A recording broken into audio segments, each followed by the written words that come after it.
My name is Arthur Hitch, and I've made a terrible mistake. On the 4th of Estes, 1265, I collapsed on the streets of Albury. I was rushed to a local cleric, and they informed me that I had an advanced form of lung rot. There was nothing he could do for me. For the next month, I was simply in shock. I just couldn't come to grips with it all.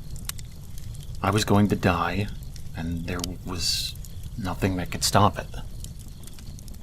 On the first day of winter, I made a decision. I was going to find a way to summon a demon and have them grant me a reprieve from my illness. It couldn't be as bad as what was always described in the storybooks. It couldn't be worse than death.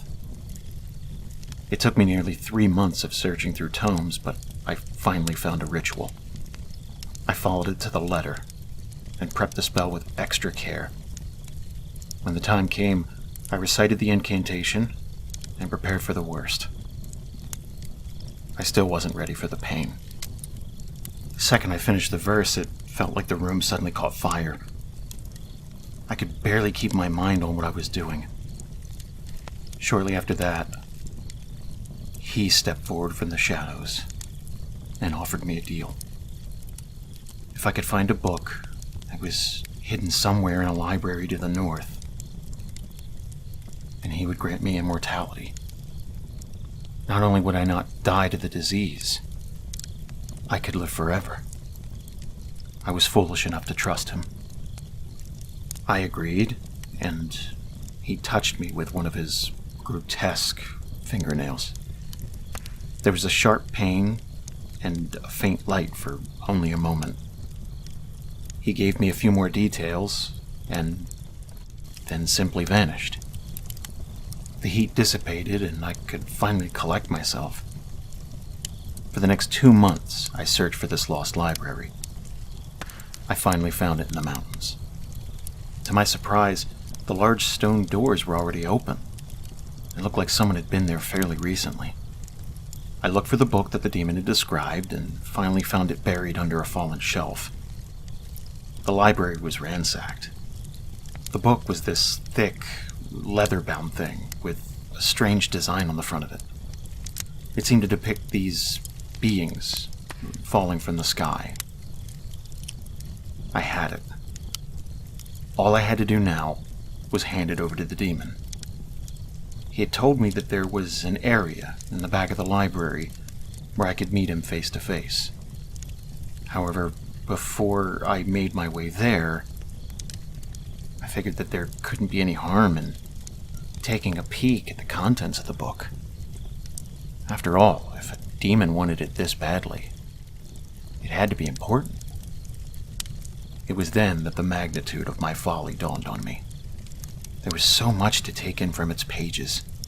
Paragraph after paragraph of fallen gods, demons, and all manner of torture.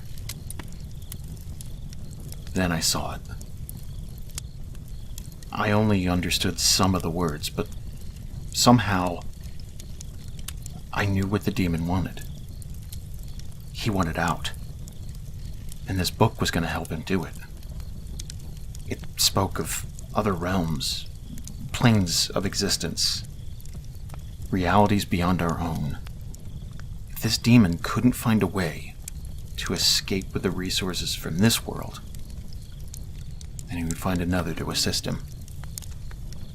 A feeling of dread filled me. This could destroy everything. Innocent people who had nothing to do with my choice would suffer endlessly. I couldn't hand this book over to him. I made my way back to the surface as fast as I could, leaping over piles of books and fallen rubble. I was so filled with terror that I could have sworn I heard noises behind me. I don't think I stopped running until the next day. I still had the book, but I had no idea what to do with it. I made my way to Brightport for shelter. That's when I first saw her. 2 days after my arrival, there was a figure outside the door of my rented room. I didn't know anyone in the city, so I was wary to let them in. I peeked out through the keyhole and spotted the outline of someone that appeared to be female. I called out to her to see what she might want. No response. I called out again. This time she started pounding at the door, mad, frantic pounding. I screamed at her to stop, but the pounding only intensified. It felt like she was going to break the door down if this went on much longer. I sprinted to the back of the room to grab my few possessions, and I climbed out of one of the windows. I almost broke my leg dropping down for the second story, but I wasn't thinking clearly. I left Brightport with no place to turn. I kept on the move, and I talked to no one. Then I started to notice if I slowed down or tried to stay in one place, I would spot that same woman in a crowd, or just on the edge of my periphery. She looked different, but I knew it was her somehow. She never stops. She's always coming for me. I know she wants the book, and I can't allow her to have it. If you're reading this, I need your help. I stashed the book when I was sure that no one was nearby. I think she knows where I am, no matter where I run to.